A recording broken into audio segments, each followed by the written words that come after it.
Dark Bleatings, everybody! It's time for a Read What You Own challenge update. I haven't done one of these in weeks because my reading slowed considerably and I didn't want to make updates for just 2 or 3 books. I like to do several at a time, as you know, and now I may have overdone it. And before I go into that, I've got 11 books to tell you about, and then I'll tell you where I am numerically in my Read What You Own challenge. Oh, and for those who are unfamiliar, the Read What You Own challenge is, I've picked the number of 100. I think that's the common one that people go for. I'm trying to read 100 books that I already own before I buy any more, and I've been really good. I have not, I mean, despite throwing a lot of stuff on my wish list, I haven't actually bought any new books, apart from stuff that I have pre-ordered and I paid for months and months ago before I started my challenge. But with that said, I do have a small book haul here, and I have to stress I didn't break the rules of my challenge because I didn't buy these, and also I made a list of the books, the specific 100 books I wanted to read in this challenge, and I'm not going to deviate from that, so I'm going to finish my challenge before I read these. But it has really inspired me to finish my challenge faster, and I'm going to be able to now because you might have noticed over the last few weeks that every now and then I've missed a video and I've been complaining about having migraines a lot and stuff, and it's because I had a let's call it a project going on for the last 2 months that took up a lot of my time, and I was very exhausted and tired and run down. And now that project, as we'll call it, is gone, dead and buried under my patio. It wasn't a person or anything, but anyway, I have a lot more reading time now, and I'm really looking forward to my weekend so I can like fly through a few books. But so I've had a book haul, and let me explain. I haven't wrecked my challenge. I really haven't wrecked my challenge. But before we go into books, I just want to show you these really cool bookmarks that my cousin bought me.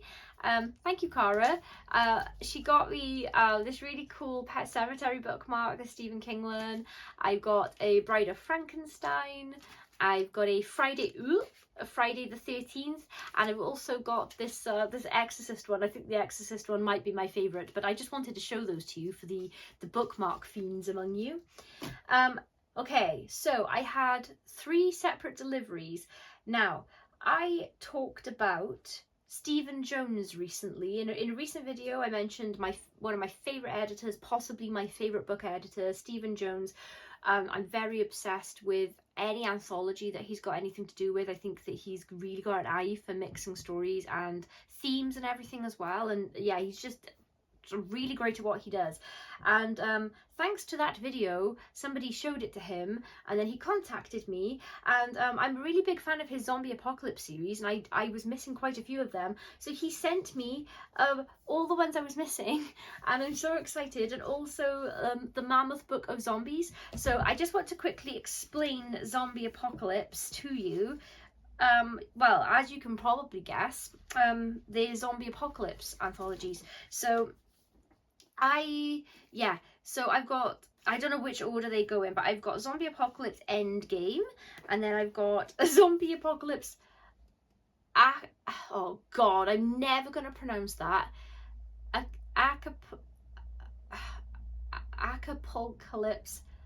Apocalypse. Now, so this is Endgame. This is by Alison Littlewood, created by Stephen Jones. And then I've got Washington Deceased by Lisa Morton, created by Stephen Jones. And then I've got Horror Hospital by Mark Morris, created by Stephen Jones. Mark Morris is also an editor that I absolutely love, in my top 3 with Stephen, and also a great author in his own right. And so I'm really excited. So these books are, you know, zombie stories, and they're my favorites, and I'm really excited because I had Zombie Apocalypse and then Zombie Apocalypse Fight Back, and I've just been obsessed with them for years, and now I cannot wait because I haven't read much zombie fiction in recent years. I went through, you know, maybe like a decade of being obsessed, and then I kind of got a zombie fatigue, but now the fatigue is gone. And I've also got the Mammoth Book of Zombies, 26 stories by Clive Barker, Ramsey Campbell, H.P. Lovecraft, Brian Lumley, Kim Newman, Michael Marshall Smith, and many more. And I'm really, oh, Charles L. Grant as well, Edgar Allan Poe. So I'm really, oh god, yeah, there are authors that go as far back as Sheridan Le Fanu, who I love the vampire fiction of that author, so this is going to be really, really cool, and I'm excited to read it. I will, of course, be reviewing these, so I want to just say a massive thank you to Stephen, because that was so incredibly generous, and I cannot wait to get stuck into those and review them all and get to talk about zombies even more. And then next, my other delivery, courtesy of the lovely Trevor Kennedy at Phantasmagoria, that is where you might know him. I've got a few different things. So I've got Phantasmagoria 9, which is a special edition, the Hellraiser edition. So these are great. I can't really even call them magazines, because I look at I mean, these are full-on books, but these are like, how do I explain these? These are kind of sort of like feature collector's editions, I would say. Like, so this is a Hellraiser specific one, so this has just got just loads of, I think it's articles and behind the scenes stuff, and there's artwork and everything, but script sections and photos and everything. So I cannot wait to get stuck into that. I'm a big Hellraiser fan. And then I've also got the Horror, Fantasy and Sci-Fi issue 26, spring 2025. So this is an EasterCon 2025 souvenir issue. I'm gonna guess it is a magazine, but just like you get so much for your money with these. So these will be like feature pieces and reviews, and again, lots of photos and behind the scenes and just all sorts of stuff. So like, if you're a horror fan and you haven't ever read Phantasmagoria, it's really what kind of word is that? It's really worth your time picking up. And then lastly, I got more Stephen Jones. Trevor also sent me the Alchemy Press Book of the Dead 2024, compiled by Stephen Jones. So I'm going to assume that this is some zombie stuff. I'm not exactly sure what it is, but I'm very excited. I'm seeing lots of little features, lots of people, pictures, photos, and movie posters and everything. I'm just really excited to get stuck in. So obviously I'll have more information when I review those. But yes, thank you so much, Trevor. I really appreciate that and being thought of. It's really flattering when people ask me to look at this stuff. And then this one doesn't count as a breach of my Read What You Own, because I told everybody when I started the challenge that I pre-ordered Stephen King's Never Flinch as soon as it was available to pre-order, and I accounted for it in my Read What You Own, so it was already on my list for when it came out in 100 books. Haven't read it yet. I've been dying to get to it, but I'm trying to finish my review requests before I get to that, and I'm going to treat myself to it. Okay, so that was my book haul. Now let's get into what I have read recently. So in as far as where I am on my Read What You Own challenge, I'm now 61 books into the 100. I've got 39 left, and at the time I'm making this video I have finished a few more, but not quick enough for assembling my thoughts and my notes, and I thought 11 books was plenty to tell you about. So I've put these in two categories, and these aren't in like a ranking order or anything, but I'm going to tell you about the books that I liked first, that I recently read, and then I'm going to move on to the 3 that I absolutely loved. So I read Witchazel by T.C. Roberts Finn. And this was my first T.C. Roberts Finn book. This is a novel, and the Goodreads synopsis says that it's inspired by The Witcher, Blade Runner and Bloodborne. And this is very much in the sort of like darker fantasy kind of lines. I think I'm not a seasoned fantasy reader, so I could be getting like the subgenre wrong there. And this is about Caleb, who's on a religious pilgrimage. Divine wholesome purpose or bloodthirsty slaying? That is the question. So I did enjoy this. The only reason that I didn't love it is because I'm not exactly sure if you can reasonably class it as horror, although I have seen other people who reviewed it say that they enjoyed the horror elements. However, yes, this came in as review request from the author, and my review policy does state that if you can class your book as horror, I will happily read and review it, even if it is very quiet on the horror. If you've got horror elements, I'll accept it. So generally speaking, and I guess that maybe just in my opinion, I didn't find it very horror-y, but other people did.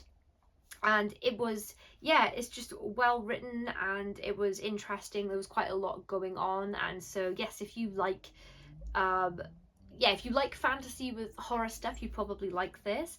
And then I also read, this was definitely not horror, The Invisible Woman by James P. Blaylock, which is a novel, and it's a sequel to Pennies from Heaven. Sorry, I feel faint. Ooh, little sip of tea. It was a sequel to Pennies from Heaven, which also isn't horror, but I absolutely loved it. Kind of hard to talk about a sequel without ruining the first book, though, because there's kind of a major thing. So I guess I can't talk about it too much, apart from that if you're somebody who enjoys small town mystery kind of stuff, then you might really enjoy Pennies from Heaven and The Invisible Woman. I really enjoyed them. Number 3, Dissonant Harmonies by Bev, Vincent and Brian Keene. So this is 2 stories written by Bev and Brian. Bev's was sort of novella length, and then Brian's was a short. And the concept of the book was that they made playlists, music playlists, and then swapped them with each other, and they were tasked with writing stories based on the music or inspired by the music that they gave each other, which I thought was a really fun concept. And Bev's story was you know, a cold, wintry, dark, perfect seasonal read for like later in the year, about 2 brothers investigating some weird stuff. And then Brian's story was really fun. It was about somebody who sort of like falls victim to the Mandela effect, but like in a really extreme way, and there's possibly apocalyptic. And so I really enjoyed both of those. I read it before, but I just reread it because I spoke to Bev Vincent a few months back, and then I wanted to just have another little read because I wasn't sure if I read Brian's story at the time, or if I was more focused on Bev's, because I knew I was going to talk to Bev. But yeah, I would recommend that. If you're a Brian Keene fan, you're undoubtedly going to like it, and if you're a Bev Vincent fan, you'll undoubtedly like it, and the concept was fun, so I thought that was a fun little read. And number 4, this is a collection of 5 short stories of a paranormal supernatural ilk, and it's called Dark Addendums by Richard Daniels. And you'll find ghosts and cryptids and UFOs and all kinds of weird things. Richard Daniels runs a magazine called the Occultaria of Albion, and it's a really unique, I was such a dummy when he sent a few issues of this to me maybe a year ago, and they sort of, you know, when you're like reading non-fiction stuff like, oh, there's a weird local legend about this area, or UFO sightings or whatever, it's one of those, but it's fiction, but it's presented as non-fiction, and I actually thought it was non-fiction, so I read all this stuff and I thought that there were cryptids all over the UK. But yeah, it's kind of in that ilk, but just short fiction stories presented as short fiction stories, so that was a lot of fun. And then number 5, we've got another collection from C.C. Adams, Misery and Other Lines. I read this before when it was originally released by the Sinister Horror Company, which is sadly no longer with us. And it's being re-released by Domain Publishing, I think, but I'll put a correction on the screen if I'm wrong about that, but I think it's Domain Publishing. And it's really interesting, sort of like it's a concept album. So it's set on the same Halloween. All of the stories take place on the same Halloween on the London Underground, and it's like the individual stories of people getting on trains, and then really weird, scary stuff happens to them. And they were like maybe 1 or 2 stories that I wasn't as fussed on in this, but generally speaking, I was quite spooked for a lot of it. And I thought that this was an ambitious concept, because you do run the risk of being very samey if you set every story in a collection on a train. You think, how many different scary stories can you tell on a train? Quite a lot if you're C.C. Adams. So I would wholeheartedly recommend that one. That was really, really fun, and just like a kind of it's always fun to read a theme that's quite out of the box like that on a collection. Number 6, another collection. We got Happy Bunny and Other Mischiefs by Rebecca Gransden. And I either liked or loved all of these stories. Well, apart from, well, there's one story I didn't like, but everything else I either liked or loved. There were a couple in this collection that I absolutely loved. Sparrow Eyes was one. That's about a group of people returning to a camping area that they went to before where something happened, and then its story does not go where expected, but it went somewhere that I love. And then there's one called the Disco Rice Club, which was just such a unique, weird, gross idea. And it's about a group of bin men, as we call them in the UK, the people who collect your trash outside. And they call maggots disco rice, for obvious reasons if you picture it, and there's kind of an initiation for new people who join the crew, and it was just full of really sort of unique ideas, this collection, so I really enjoyed it. And then the last one in my I just liked the book section is Fever Dreams of a Parasite, and I'm so sorry, I know I'm going to mispronounce the surname, even though I went on Google and I listened to how to pronounce it, but by the time I get to these videos it's gone out of my head. It's by Pedro Iniguez. I'm so sorry if you see this and I've butchered your surname. I'm so sorry. This was a really great collection, and I didn't put it in my love category because there were just like a few stories that I absolutely loved, and then a few that I liked, and then a few that I was a bit more like meh on. But generally, the stories in this collection have Latino roots, but it kind of like satirizes American culture at the same time, so it's not always satirical, but it's definitely a commentary on certain things and fears that people have in the US, especially people who aren't sort of like white Americans. And it's particularly relevant now as well, by the way, but it was like there was just some great ideas in this collection. I think the opening story was my favorite. It was so good. And then moving on, oh no wait, there's one more in the like category, and that was 98 Sabers by Elizabeth Broadbent, and that was a novel. I absolutely love Elizabeth Broadbent. She has some really great ideas, and she's really good at characters and family dynamics and relationships and stuff. And I think that this is her first novel, because I've read a few novellas by her now, and this is the first full-length novel I've read. And this is about a family who own a particular property, and there's very weird stuff about this house and the land it's on, and it's quite a big family, and they're all drawn back to this house because the guy that lived there has died, this relative's died, and they've all come back for his funeral. It's established very early that no one is a fan of this guy, but if they don't turn up to the funeral they don't get their inheritance. And then a reality TV show wants to make a reality show about the weird stuff that goes on at the house and the family and everything, and they all kind of get roped into it. And there's just like so much going on, but the story is told very cohesively, even though there's like crazy stuff happening. And it was just once again Elizabeth Broadbent being brilliant, and I really enjoyed it. And I guess it just didn't go in the love category for me because I absolutely loved, to the point of obsession, all of the novellas of hers I've read, whereas with this I just merely really liked it. So I guess if I was judging this by other books, I would have loved it, but by the standard that Elizabeth Broadbent has set, I only really liked it, if that makes sense.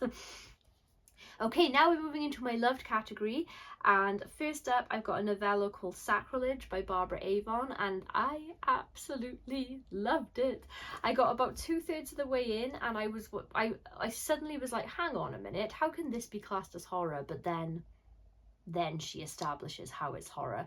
So it's about a guy who turns up late one night at a boarding house, and he just pays up front in cash for a room for a couple of weeks. And the story is about him getting there, and we're finding out, you know, what he's running from or to, and why has he turned up in the middle of the night with cash and an untraceable currency, you might say.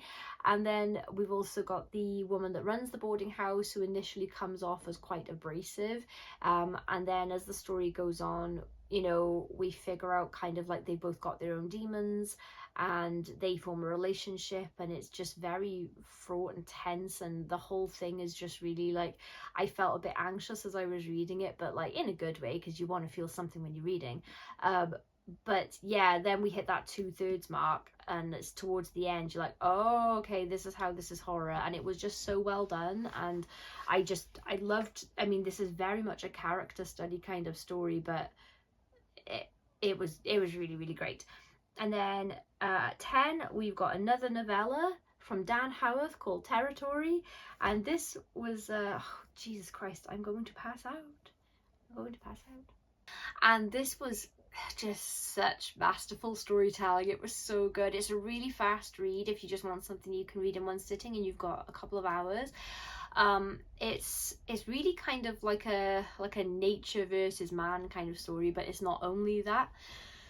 And it's about a little town, and it's really cold. It's kind of set in wintertime. There's snow, and there is a pack of wolves that hasn't really bothered the town much before, but now they're kind of starting to encroach in human spaces, and they're very crafty. They're kind of drawing people out of their houses, and something has to be done about it. And there's just loads of themes here, and I guess one of the core ethical themes that's explored is there are people that are for culling the wolves, and then people who are very against it.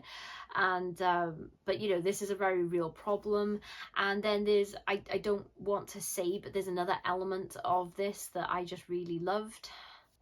But yes, Dan Howarth being brilliant as usual, and definitely worth your read. Well worth your read if you're a horror fan. And then the last book that I'm going to talk about, why didn't I hold any of these books up? Just been sitting here without showing you any of the books. Oh, editing Katie's just going to have to put pictures of the covers in. Too late now. Anyway, the last book is A Good House for Children by Kate Collins, and this is a novel, and I loved it. And this, I haven't put the rest in a ranking order, but this was my favourite book that I've read in weeks. And we've got sort of dual character timelines going on. So this is about a couple of decades ago, a nanny that works for a woman who has been widowed, and she's got 4 kids. She's got a baby, a young son, and twin girls. And we follow the nanny as she kind of goes through her day-to-day, kind of looking after the kids that are quite neglected. And then there's some weird stuff going on around the house. And then we have a present day woman that has moved into a house with her kid who is mute, selectively, is that called selective mutism? He's chosen not to speak. He doesn't have like a medical condition. So her son and her husband kind of just thrust this on. Like, he told her, oh, I bought the house already and we're moving into it, and she doesn't really have much choice. And then he's working away all of the time, so she's in this big sort of grand house with her son on her own, and then she starts to notice weird things. So the chapters kind of alternate between the two characters, and I was so it's a lovely sort of modern day gothic story, and I was really excited to see how these women were going to merge and what might happen. But we are getting little hints as the story goes on, and I was just captivated by it. It was just so well written, and I was really invested in both of these women and their journeys, and how the house kind of twists things and people. So if you like sort of spookier reads, that one is one that you'll definitely like. I'm really sort of motivated to get to the end of my challenge, because I'm finding it really hard to not buy more books now. I know I showed you a book haul. I know that some may say it's cheating. I mean, I just couldn't very well say no to my favourite editor. I couldn't say no thanks. I'm doing a read what you own challenge. I'm not going to accept any books, but as I said, I am going to read the rest on my list first. Thankfully, I've got quite a lot of short books left on my read what you own challenge list, and the rest of my review requests, of course. But yes, I'm absolutely dying to get to those, and I really want to get into them as soon as possible so I can talk about them as soon as possible. Thank you again to Stephen and Trevor for the books. I hope that I've told you about something that sounds interesting to you. Everything is time stamped in the description if you wanted to check back on something I've mentioned. You don't want to scroll back through the video. I hope that this was fun for you, and I will see you next time. Bleed!